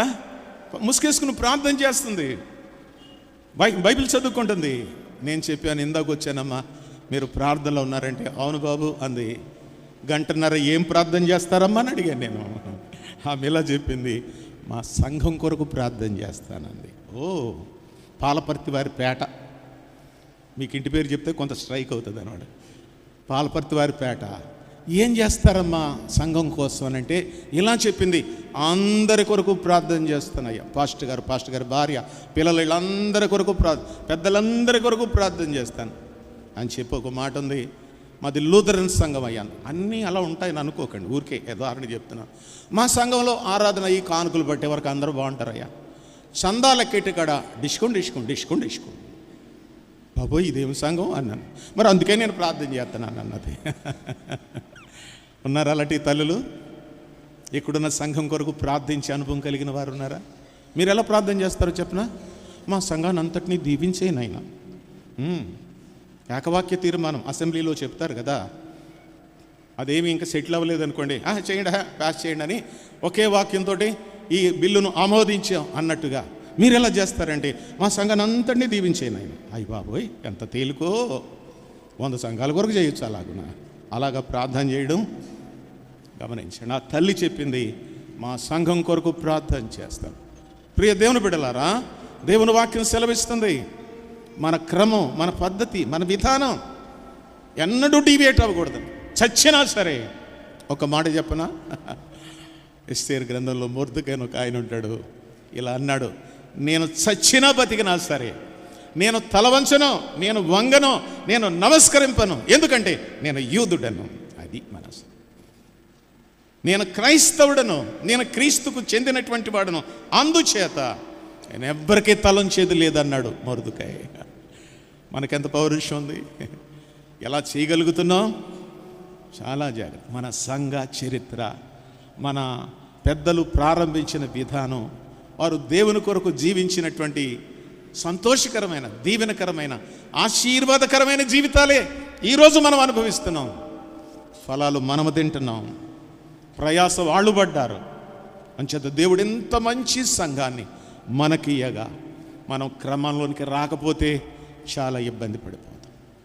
Let us back to the Bible. అంతే. బైబిల్ ఏం చెప్తుందో అక్కడికి వద్దాం అంతే. కొత్తగా ఏం చేయొద్దు. అసలు ఉన్నదే చేయండి, చెప్పిందే చేయండి. మీకు తోచింది కాదు, ఊహించింది కాదు, ఊరించింది కాదు, ఉబ్బించింది కాదు. బైబిల్ ఏం చెప్తుందో అదే మనం చేసినప్పుడు దేవుడు మనలందరినీ కూడా తప్పనిసరిగా ఆయన దీవిస్తాడు. మన పునాది బాగుంటే మన సంఘ పునాది బాగుంటే, మన క్రమం బాగుంటే మన ఎన్ని స్టైర్లైనా వేసేసుకోవచ్చు. మన క్రమం బాగోపోతే, మన పునాది బాగోకపోతే అన్నాడు. కొరింథీ మొదటి పత్రిక 3వ అధ్యాయంలో పౌలు గారు కొరింథీ సంఘాన్ని ఉద్దేశించి మాట్లాడితే ఇలా చెప్పాడు, వేయబడిన తప్ప మరొక పునాది లేదు. వేయబడిన తప్ప మరొక పునాది లేదు. యవనస్తులు అక్కడక్కడ చదువుతున్నారు, బెంగళూరు, హైదరాబాద్ ఎక్కడెక్కడో చదువుతున్నారు. కొంతమంది ఇక్కడ ఫారెన్ రిటర్న్స్ ఉన్నారు. ఎక్కడ కువైట్లో 30 ఏళ్ళు, 40 ఏళ్ళు, 50 ఏళ్ళు పనిచేశారు. ఏమన్నారు తెలుసా? ఊరుకో బ్రదరం, అక్కడ ఎలా చేయరు, అక్కడ ఎలా చేయకపోతే చేయకపోను కాక. ఇది మన క్రమం. ఇది అక్కడ చేసినట్టు ఇక్కడ ఎందుకు చేస్తాం? మన పునాది చెప్పాం కదా, అందరూ చేసినట్టుగా చేయం. నేను కూడా 2-3 సార్లు వచ్చాను అరేబియన్ కంట్రీస్కి. అంత గందరగోళమే. సారీ టు సే, మీరు వేరుగా అనుకోవద్దు, ఏమీ లేదు. అక్కడ ఉండేది 40 గంట సమయం, అందులో ఎన్ని ఇబ్బందులో చెప్పలేదు. వాక్యానికి 10 నిమిషాలు. ఇప్పుడు ఏదో కొంచెం వెసులుబాటు కలిగిందని పిల్లలు చెప్తున్నారు, కానీ నేను చెప్పేది ఏంటంటే అక్కడిది ఎక్కడిది ఒకటి కాదు కాదు కాదు. ఈ క్రమం వీరని నేను జ్ఞాపకం చేస్తాను. కొత్తవి తీసుకొచ్చి ఇక్కడ పెట్టడానికి ప్రయత్నాలు చేయకండి. కొత్త విషయాలు మనకు లేనివి, మన పెద్దలు చెప్పనవి, వాక్య గ్రంథంలో లేనివి, ఇవి మనం తీసుకొచ్చి ఇక్కడ పెట్టడం ద్వారా సంఘానికి గొప్ప హాని కలిగిస్తాం. చాలా జాగ్రత్త. కనుక మనం ఎక్కడ చదివినా, ఏ కోర్స్ చేసినా, ఏమైనా కానీ తిరిగి మన పుట్టింటికి రాగానే మన క్రమం, మన విధానం, మన పరిస్థితి, మన పరిచర్య, మన ప్రయాస దేవుని వాక్యానుసారంగా ఉంటేనే దేవుడు దాన్ని దీవిస్తాడని చెప్పి నేను జ్ఞాపకం చేస్తాను. నేను ముగిస్తున్నాను. ఇక 2 మాటలు చెప్పి, దేవుని వాక్యాన్ని చదువుతున్నప్పుడు అందరూ ఏమండి జీడియం సంఘ సిద్ధాంతాలు ఏంటి అని అడుగుతున్నారు. నేను చెప్పాను, ఆడోళ్ళు ప్రార్థన చేయకూడదు. ఆడోళ్ళు మీటింగ్లో 10 గంటలు ప్రార్థన చేసుకోండి, ఎవరు కాదన్నారు? ఆడోళ్ళు మీటింగ్లో మీరు పాడుకోండి. ఆడవారు ట్రాక్స్ పట్టుకొని గృహాలకు వెళ్ళి ట్రాక్స్ ఇవ్వండి. బైబిల్ చెప్పింది పురుషుడు ఉండగా. అది క్రమం, అంతే. ఇంకేమి దానికి వాగ్వివాదం ఉండదు, ఉండకూడదు కూడా. అది ఒక్కటే మనకు అర్థమైంది. ఇలా చెప్పారు మన పితరులు. ఏమన్నారు తెలుసా? సంఘ సభ్యులందరిలో కూడా కృపావరాలు ఉంటాయి, ఆత్మవరాలు ఉంటాయి. వీటిని సంఘ క్షేమం కొరకు వాడాలి. నేను ఎంత బాగా పాడుతున్నానో అందరు నన్ను చూసారా అని కాదు. నేను ఎంత బాగా వాయిస్తున్నానో నా ఫింగర్స్ మూమెంట్ చూసారా అని కాదు. నేను ఎంత బాగా అది చేస్తున్నాను, ఈ చూపించుకోవడానికి కాదు. Not projecting ourselves. ఒక్క క్రీస్తు మాత్రమే మహింపరచబడు అన్నాడు కదా. మీరు పానము చేసినను, భోజనము చేసి, మీరేమి చేసినను క్రీస్తు మహిమ కొరకే మీరు చేయాలని చెప్పాడు. మన సంఘాల్లో క్రీస్తుకు మహిమ కలిగించే సంగతులు ఏమున్నాయి? నేను డిసెంబర్ 24 ఎక్కడి నుంచో వస్తున్నాను, ఏదో ఒక వీడియో చూస్తున్నాను. క్రిస్మస్ ఆరాధన 14 పాటలు పాడారు. అయ్యి బాబోయ్, 14 పాటలు పాడారు. What is this? వాక్యం ఏం చెప్తారు? వాక్యం ఎంత చెప్పారని చూశాను, 10 నిమిషాలు చెప్పారు. ఇందుకా మనం క్రిస్మస్ అంటే పాటల? క్రిస్మస్ అంటే పాటల? వాక్యం వద్దా? ఆ వాక్యం శరీరదై కృపా సత్య సంపూర్ణుడిగా నివసించను ఎంతమందికి అర్థమైంది? ఎన్నిసార్లైనా చెప్పొచ్చు కదా. 14 పాటలండి. షాక్ అయిపోయాను. This is GDM assembly. ఇన్నేసి పాటల, ఇంత విధానమా? వాక్యానికి పెద్దపీట లేదు. దేవుని వాక్యాన్ని పోను ఒకరు చెప్తే ఇంకొకరు. మీకు తెలియదు, చిన్నప్పుడు ఆరాధనలో మన సంఘాల్లో 2-3 మాట్లాడేవారు. మర్చిపోయారు మీరు. ఒక ఆయన 5 నిమిషాలు మాట్లాడితే ఇంకొక ఆయన 5 నిమిషాలు మాట్లాడు. మేము నరసాపురంలో జీడియం బేతనీలో పెరిగాం. మేము చూసాం కళ్ళారా. 3 కూడా మాట్లాడేవారు 5 నిమిషాలు ఆరాధన. ఇప్పుడు ఆరాధన అంటే ఒకడే గంట మాట్లాడేస్తున్నాడు అంతే. ఆరాధనలో మాట్లాడండి అంటానికి కూడా భయం వేస్తుంది. ప్రేరేపించబడిన వారంటే లాగేస్తున్నాడు, గంట లాగేస్తున్నాడు. కనెక్షన్ ఉండదు, అసలు ఏముండదు, ఏదేదో. దేవుని బిడ్డలారా, అందరిలో కృపావరాలు ఉంటాయి. పెద్దలందరూ కలిసి ఆలోచించాలి. యవనస్తుల్లో ఏ కృపావరం ఉంది, దాన్ని సంఘక్షేమం కొరకు ఎలాగున మనం విస్తరింప చేయాలని చెప్పి ఆలోచన చేయవలసిన అవసరం ఉందని నేను ఈ సిద్ధాంతాన్ని బట్టి జ్ఞాపకం చేస్తాను. ప్రియులారా, ఇలాగున అనేకమైన విషయాలు జీడియం సంఘాలలో అన్నిటికంటే ప్రాముఖ్యమైనది రొట్టె విరిచే కూడిక. ఎస్, ఇది లేకపోతే అది జీడియం కాదు, అది బ్రదరన్ కాదు. రొట్టె విరిచే కార్యక్రమం ఇద్దరుంటే చాలు, ఒక పురుషుడు ఒక స్త్రీ ఉంటే చాలు, రొట్టె విరిచే కార్యక్రమం చేయాలి. కొన్ని చోట్ల నెలకోసారి, 2 నెలలకోసారి, ఒక్కోసారి ఎక్కడో ఎవరో ఒక ఆయన వస్తాడు, ఆయన వచ్చినప్పుడే. What is this? ఎక్కడున్నాం మనం అసలు? 187 సంవత్సరాల చరిత్ర కలిగిన మన సంఘంలో పరిస్థితులు ఎలాగున్నాయి? అక్కడ ఎవరు మాట్లాడతారు? ఎవరు పడతారు? ఎవరిని దేవుడు ప్రేరేపిస్తే వారు మాట్లాడతారు. మన సంఘాల్లో చెప్పిన 3 ముసలోళ్ళు ఉంటారు. ఆయన మాట్లాడతాడు, లేదా ఆయన మాట్లాడలేదు, ఆయన ఇంకెవరికి టైం ఎవరు. No, is not right. It is not right at all. ప్రేరేపించబడిన వారు ఆరాధనలో వాక్యం పంచుకోవాలి, యోగ్యులైనటువంటి వారు. ఆ విధానాన్ని మన సంఘాలలో మన పెద్దలు, మన మిషనరీస్ మనకు నేర్పించారని చెప్పి నేను జ్ఞాపకం చేస్తున్నాను. అపోస్తుల కార్యాలు 2:42, అపోస్తుల బోధ యందును సహవాసమందును రొట్టె విరుచుట యందును ప్రార్థన. This is our basic, this is our basic అండి, దిస్ ఈజ్ అవర్ ఫండమెంటల్. అపోస్తుల బోధ అంటే ఏంటి? ఇది ఎక్కడో పరలోకాన్ని చూడొచ్చింది అనుకున్నారా? కాదు, యేసు ప్రభు చెప్పిన బోధ అంతే. ఆయన ఏం చెప్పాడో, ఏం చేయమన్నాడో, ఏది నిర్దేశించాడో దానిని అపోస్తుల బోధ అంటారు. ప్రత్యేకించి ఇంకెవరో కాదు, అది ఇంకేదో కాదు. ఎక్కడుంది, ఏముంది, ఎలాగుంది అక్కర్లేదు. అది 3,000 మంది అప్పుడే రక్షించబడ్డారు లూకాసు వార్తలో, అపోస్తుల కార్యాల్లో. వాళ్ళకి ఏం తెలియదు అసలు, వాళ్ళకి అసలు they don't know what to do. ఏం చెయ్యాలో తెలీదు. పేతురు ఆత్మచేత నింపబడి ఇలా చెప్పాడు, అపోస్తుల బోధ ఎందును, ప్రార్థన చేయటం ఎందును, రొట్టె విరుచుట ఎందును, సహవాసం ఎందును మీరు ఉండండి అని చెప్పాడు. కొత్త వాళ్ళకి చెప్పాలి కదా, మన క్రమం ఏంటో తెలియాలి కదా. దేవుని బిడ్డలారా, ఇలాగున వారు ఏర్పాటును చేశారనేది నేను జ్ఞాపకం చేస్తున్నాను. అందుచేత అన్నిటికంటే ఇంకా ప్రాముఖ్యమైనది ఏంటంటే, బాబు యవనస్తులారా మీకోసమే చెప్తున్నాను, డిసిప్లైన్ ఇన్ ద చర్చ్. సంఘములో క్రమశిక్షణ చాలా ప్రాముఖ్యం. పెద్దల మాట వినాలంతే, పెద్దలను ఎదిరించకూడదు. వాళ్ళు ఏం చెప్తారో చెయ్యాలంతే. పెద్దలారా యవనస్తులను ప్రేమించండి, నెమ్మదిగా చేరదీయండి, వారికి నేర్పించండి. వాళ్ళని తోలనాడొద్దు. మీరు అసలు చదవడానికి వీల్లేదు, మీరు రావద్దు అనే మాటలు మన నోట రాకుండాను గాక. అంతే. ఎప్పుడైతే మనం ఇలా చేస్తామో మన సంఘాలు అభివృద్ధి చెందుతాయి, ఆశీర్వదించబడతాయని చెప్పి నేను తెలియచేస్తాను. డిసిప్లైన్ ఇన్ ద చర్చ్, రొట్టె విరుచుట, అటానమస్ ఏమంటారంటే పరిపాలన. మనకు మనమే కూర్చుని తర్కించుకుని, పొరపాట్లుంటే సరి చేసుకుని, ఒకరినొకరు క్షమించుకొని మన సంఘాన్ని మనం ముందుకు నడిపించుకోవాలి, కట్టుకోవాలి, నిర్మాణం చేసుకోవాలి. ఈ రకమైనటువంటి విషయాలు మనం చాలా జాగ్రత్తగా వాటిని ఉపయోగించాలి. అపోస్తుల బోధ, దీనికి లోకంలో కొత్త పేరు ఇట్టారు, మీకు తెలుసా? ప్రవచన వరం అంటున్నారు. ఆవిడికి ఏదో పెద్ద వరం ఉన్నట్టు, ఆయనకి ఏదో పెద్ద వరం. ప్రవచన వరం ఈజ్ నథింగ్ బట్ ప్రీచింగ్. అంతే, బోధించడం, వాక్యం చెప్పడం, అదేదో వరం కింద, అదేదో గొప్ప సంగతి కింద ఇలా చెప్పేటువంటి విషయాలు వాక్యానికి ఎక్కడ సరిపడవు, కోయిన్సైడ్ కావు. వాక్యాన్ని చదివితేనే మనకు అర్థమవుతాయి. దేవుడు కనపడ్డాడు, రాత్రి స్వరం వచ్చింది, నాకు వినిపించాడు, కల్లో ఇలా అన్నాడు, ఇటువంటి ఏమీ కూడా మనం వాటిని ప్రకటించడం కానీ చెప్పడం కానీ ఎన్నడూ చేయకూడదు. నేను ముగిస్తాను. నాకు తెలిసిన ఒక ఆమె ఉంది, ఆమె శుక్రవారం స్త్రీల కొరకు మీటింగ్ పెడుతుంది. అర్థమైందా? శుక్రవారం మీటింగ్ చాలామంది ఆడవాళ్ళు వచ్చేసారు.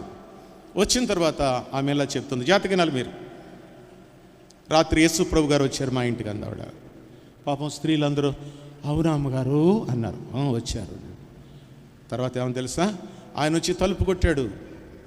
తలుపు తీశాను, యేసు ప్రభు ముఖం, అంగి, వంకి, కర్ర, ఇంక ఇవన్నీ ఉన్నాయి ఆయన దగ్గర. రాగానే పేరు పెట్టి అన్నాడట, అమ్మ ఆకలి అవుతుంది, కొంచెం అన్నం పెడతావా అన్నాడంట. యేసు ప్రభు వారు ఉన్నారు అక్కడ. చెరువు కొట్టేనా ఇది అంటే ఆవిడికి, అవునా ప్రభువా, ఇందాకే డేక్షాలన్నీ కడిగేశాను ప్రభువా అన్నాడు. యేసు ప్రభు అన్నాడంట, ఒక్క ముద్దైనా ఉందేమో చూడమ్మా అన్నాడు. లేదు ప్రభువా, కడిగేసి చాలాసేపు అయిందండి. మరి ఎలాగమ్మా ఆకలి అవుతుంది అన్నాడంట. యేసు ప్రభు వారు అంటే, అయ్యా ఇడ్లీ పిండి ఆల్రెడీ ఫ్రిడ్జ్లో ఉంది, ఒక ఆయ ఇడ్లీ ఇవ్వమంటారా అని అడిగిందంట. యేసు ప్రభు అన్నాడా, వెయ్యమ్మా అన్నాడంట.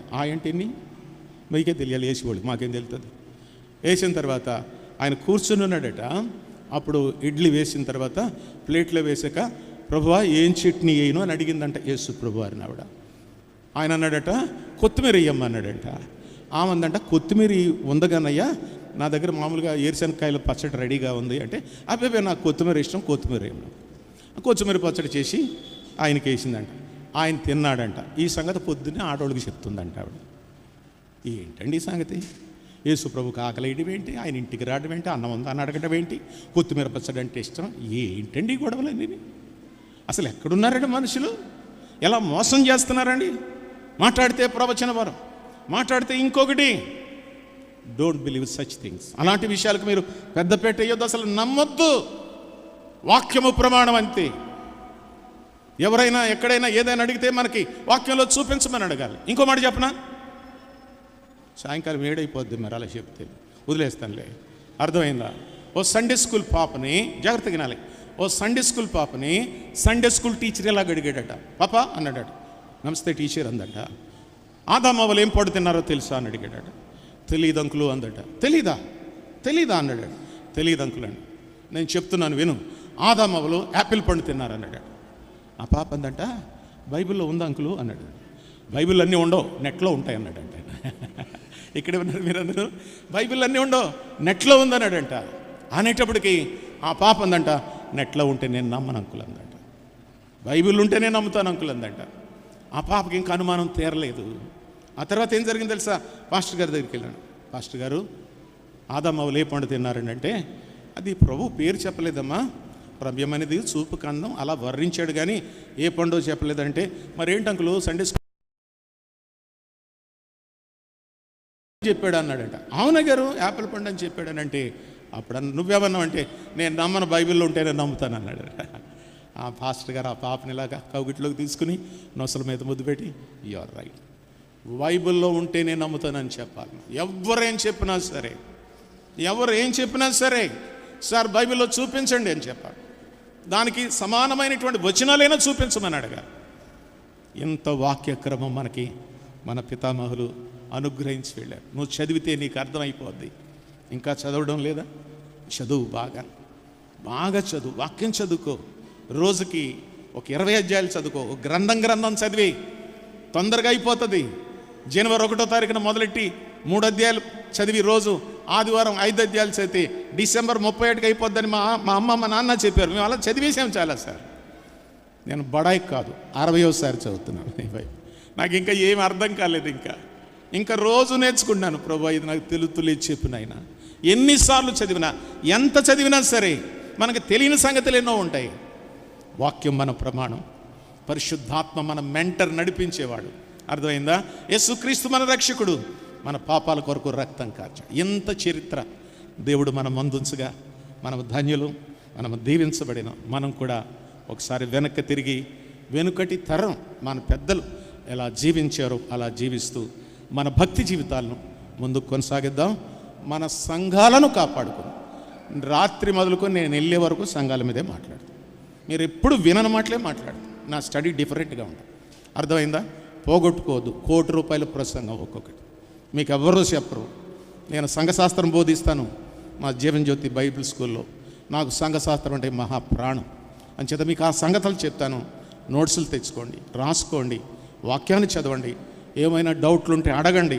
ప్రార్థనాపూర్వకంగా మీకు జవాబు చెప్దాం. మన చరిత్ర మనం తెలుసుకుని ప్రభు మహిమ తేవడానికి పరిశుద్ధాత్మ దేవుడి తలంపులు దీవించును గాక. ప్రార్థన చేసుకుందాం. ఒక్క మాట, చిన్న మాట. ప్రభు సందులో ప్రార్థన చేద్దాం. ప్రభు సహాయాన్ని అడుగుదాం. ప్రేమ కలిగిన మా తండ్రి, పరిశుద్ధుడైన మా ప్రభువ, మహోన్నతుడ, సర్వాధికారి, సర్వోన్నతుడ, నీ ఘనమైన శ్రేష్టమైన నామానికి వందనాలు, స్తోత్రాలు. మా పితల ద్వారా ప్రాముఖ్యంగా ఈ ప్రాంతంలో మీ దాసులు పిసి వైట్ హౌస్ గారు, వారి ద్వారా ఈ ప్రాంతాలకు ఈ సువార్తను ఎలా ప్రారంభించావో, ఈ సంఘాలను ఎలా నిర్మించావో, మేము ఎక్కడి నుంచి వచ్చామో ఈ విషయాలన్నీ కూడా మాకు బోధించి ఒకసారి జ్ఞాపకం చేసినందుకై నీకు వందనాలు తెలియచేస్తున్నాం. ఇప్పటిదాకా మీ దాసులను వాడుకున్నాం, నీకు స్తోత్రాలు. మాతో రానైన సోదరుల కొరకు ప్రార్థన చేస్తూ ఆదివారం ఆఖరి వరకు కూడా మీ సన్నిధి ప్రత్యక్షత మాకు అనుగ్రహించమని ఘనమైన యేసుక్రీస్తు వారి గొప్ప నామంలో స్తోత్రములు చెల్లిస్తున్నాము తండ్రి. ఆమేన్. Thank you. God bless you.